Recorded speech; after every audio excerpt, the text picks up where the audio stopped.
কিন্তু আমি এটা চুপ থাকার ছিল নয়, আমি আপনার কথা আমি বিশ্বাস করব কি করে?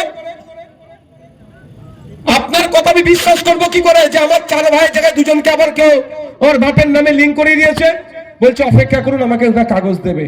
আমি একটা কথা বলে এসেছি, যে আমার বাপের নামে কারো যদি নাম জোগাড় করে আমি তো এফআইআর করব, আপনাকেও কিন্তু তার বিরুদ্ধে এফআইআর করতে হবে। যদি না এফআইআর করেন জানবো আপনারা এইগুলো সব ফিতনাগুলো লাগিয়েছেন।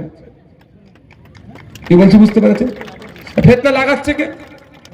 একজনের নামে 20 জন 25 জন 30 জন বাপ হয়ে গেছে। একজন বাপ 30টা নাম ঢুকে গেছে বললো কালকে। করছে কারা? কারা করছে বলুন তো? 58,17,000 নাম বাদ পড়েছে। এই 58,17,000 নামের যদি রেশন তুলে কারা খেত এতদিন? ভাবেন শুধু, কারা খেত? কারা খেত 58,17,000 লোকের রেশন? আপনি খেতেন, আমি খেতাম। একটা মাসে প্রায় 200 টাকা ভর্তুকি দেওয়া হয় রেশন পিছু।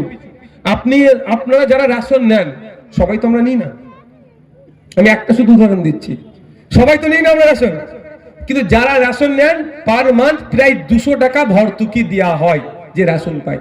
ওই 58 লক্ষ ইন্টু 200 টাকা পার মান্থ লুট হয়ে যাচ্ছিল। এবং এর পরে অনেক সাইকেল টাইকেল হ্যান ত্যান অনেক প্রকল্প আছে, সব কিন্তু ভোটার ধরে হয়। কিভাবে লুট হতে বুঝতে পেরেছেন? আমি আবারও বলছি, আমি স্বচ্ছ ভোটার লিস্ট চাই, কিন্তু স্বচ্ছ লাস্টে যেটা বলে এসেছি সেটাও আমি আপনাদের বলে দিই। লাস্ট উঠে আসার সময় এটা বলে এসেছি, সাহেব স্বচ্ছ ভোটার লিস্টের পক্ষে নওশাদ সিদ্দিকী, কিন্তু স্বচ্ছতার নামে অহেতুক যদি পেরেশানি করা হয়, যার ইচ্ছা নাম কেটে দেওয়া হয়, তাহলে এটুকু মনে রাখবেন, আপনাকেও ডেকে আমি সুপ্রিম কোর্টে নিয়ে যাব, ছাড়বো না আপনাকে। হাসি মুখে অবশ্য সেটা বলেছিলাম, বলে এসেছি। তাই আপনাদের বলবো, আতঙ্কিত হলে সমস্যার সমাধান হয় না। আতঙ্ক মুক্ত থেকে মাইন্ডকে ফ্রেশ রেখে আপনার এই সমস্যা থেকে আপনাকে আমাকে উতরাতে হবে। আমি যদি সরকারে থাকতাম এই সমস্যার সম্মুখীন নিশ্চিতভাবে হতো না। 2021 সালে সংযুক্ত মোর্চাকে যদি আপনারা সরকারে আনতেন, এই দিন দেখতে হতো না। 2002 সালেও এসআইআর হয়েছিল। বাপের বয়সী যারা আছে তারা বলুন, তারা কি আতঙ্কে ছিলেন? 2002 সালে এসআইআর হয়েছে, তখন বামেদের সরকার ছিল, আর এখন সংযুক্ত মোর্চা সরকার বলছি। তাই বলবো, আগামী দিনে যদি এই অহেতুক হয়রানির হাত থেকে বাঁচতে চান এবং আপনি আপনার ডিগনিটি নিয়ে বাঁচতে চান, আসুন আমরা সরকার তৈরি করতে চলেছি আগামী দিনে 2026-এ।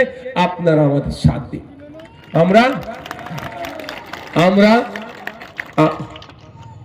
আমরা যে সমস্ত ধর্মনিরপেক্ষ শক্তিগুলো আছে, বিজেপি এবং তৃণমূলের বিরুদ্ধে যারা প্রকৃত অর্থে লড়াই করতে চায়, একজোট করার চেষ্টা করছি, একজোট করে আমরা লড়তে চাইছি।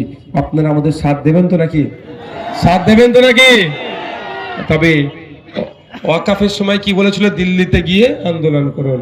ভোটের সময়ও কিন্তু দিল্লিতে গিয়ে ভোটটা আমরা চাওয়াবো। হ্যাঁ, তুমি এখানে নয়, ভোট চালাও। কারণ আজকে এই প্রোগ্রাম এখানে সমাপ্ত করছি। আপনারা আস্তে আস্তে বিদায় নেন, আপনাদের পর আমি বার হবো। আস্তে আস্তে বিদায় নেন। হ্যাঁ।